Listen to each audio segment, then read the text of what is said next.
ত্রয়োদশ জাতীয় সংসদ নির্বাচনে মুন্সিগঞ্জ ১ আসনে দাঁড়িপাল্লা মার্কা নিয়ে প্রচারণা চালাচ্ছেন এ.কে.এম. ফখরুদ্দিন রাজি। জয় নিশ্চিত করতে স্থানীয় নেতাকর্মীদের সাথে নিয়ে জনসংযোগ করছেন বাংলাদেশ জামায়াতে ইসলামীর এই প্রার্থী।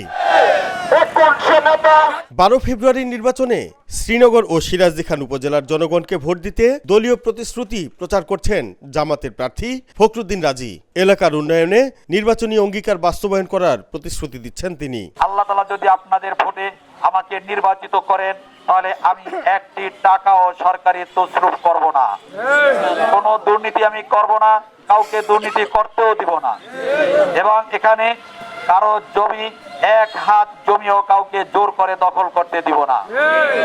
আমি ইনশাআল্লাহ আমার নির্বাচনী ওয়াদার ভিতরে আমি এটা বলেছি, আমি নির্বাচিত হলে আমার এই মুন্সিগঞ্জ ১ আসনকে ১০০ দিনের ভিতরে আমার এই অঞ্চলকে আমি মাদক মুক্ত করব ইনশাআল্লাহ। জামাতের এই নেতা সিরাজদি খানের নতুন ভাষাঞ্চল এলাকায় এক পথসভায় বলেন, নির্বাচিত হলে শিক্ষা ও জনস্বাস্থ্য সহ সব খাতে উন্নয়ন নিশ্চিত করতে সর্বাধিক গুরুত্ব দিয়ে কাজ করব। ১২ তারিখে আমরা সকলে ঐক্যবদ্ধভাবে দাঁড়িপাল্লা প্রতীককে আমরা এখানে বিজয়ী করব।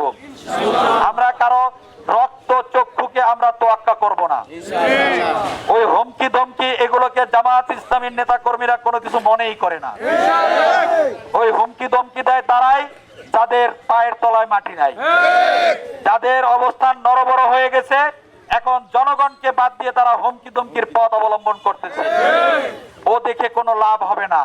ইনশাআল্লাহ আগামী ১২ তারিখে নির্বাচন মুন্সিগঞ্জ ১ আসনে কিভাবে সুষ্ঠু সুন্দরভাবে করিয়ে দিতে হয় সেটা আমরা করে ছাড়বো ইনশাআল্লাহ। ত্রয়োদশ জাতীয় সংসদ নির্বাচনে দাঁড়িপাল্লা মার্কায় নির্বাচিত হলে মুন্সিগঞ্জের মাটি ও মানুষের ভাগ্যের উন্নয়নে কাজ করার প্রত্যাশা করছেন জামাতের প্রার্থী ফখরুদ্দিন রাজি।